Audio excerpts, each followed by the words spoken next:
ఇటీవల వ్యాపారవేత్త విజయ్ మాల్యా లండన్ నుంచి ప్రముఖ యూట్యూబర్ రాజ్ షమానీ నిర్వహించిన ఒక పాడ్కాస్ట్ లో పాల్గొన్న సందర్భంగా ఇండియన్ మీడియా గురించి కొన్ని ఆసక్తికర వ్యాఖ్యలు చేస్తారు.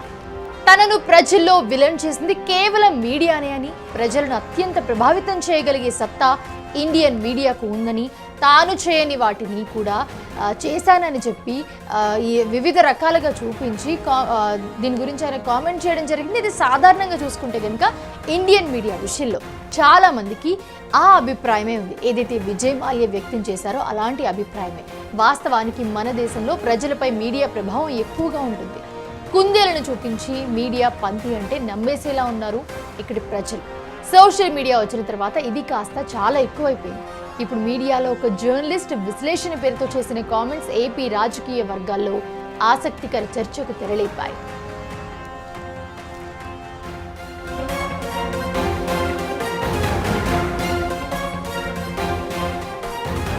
ఏపీ మాజీ సీఎం వైఎస్ జగన్మోహన్ రెడ్డిని అంతం చేసేందుకు అమెరికా నుంచి 200 మంది షార్ప్ షూటర్స్ వచ్చారని, ఆయన పర్యటించే ప్రాంతాల్లో రెక్కీ కూడా నిర్వహిస్తున్నారని గత నెల 20వ తారీఖున ఒక టీవీ ఛానల్లో సీనియర్ జర్నలిస్ట్ అయిన ఒక వ్యక్తి కామెంట్ చేశారు.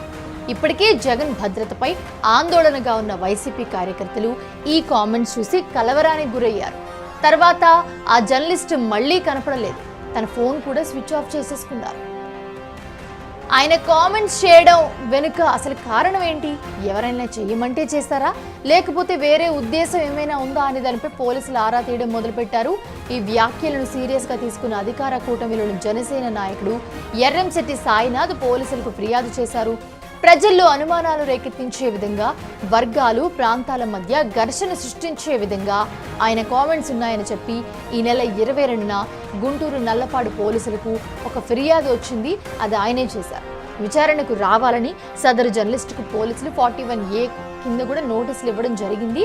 నోటీసులు ఇచ్చేందుకు ప్రయత్నించారు. అయితే అప్పటికే జర్నలిస్ట్ కనపడకుండా పోయారు. ఎవరికి పోలీసులు ఈ విషయాన్ని ఛానల్ యాజమాన్యం దృష్టికి తీసుకెళ్లి ఆ ఛానల్ CEO 3 సీనియర్ జర్నలిస్టుల వాంగ్మూలం కూడా తీసుకున్నారు.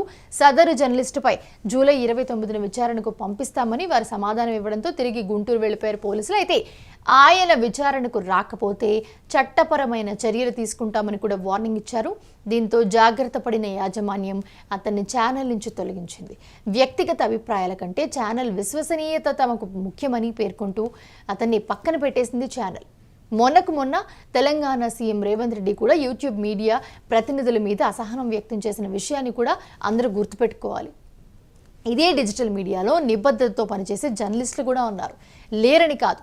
అయితే ఎక్కువ మంది మీడియా పరిధి దాటి వ్యక్తిగత వ్యాఖ్యలు, సొంత ఊహాగానాలు చేస్తుండడమే ఈ సమస్యలన్నింటికీ రీజన్గా చెప్పుకోవచ్చు.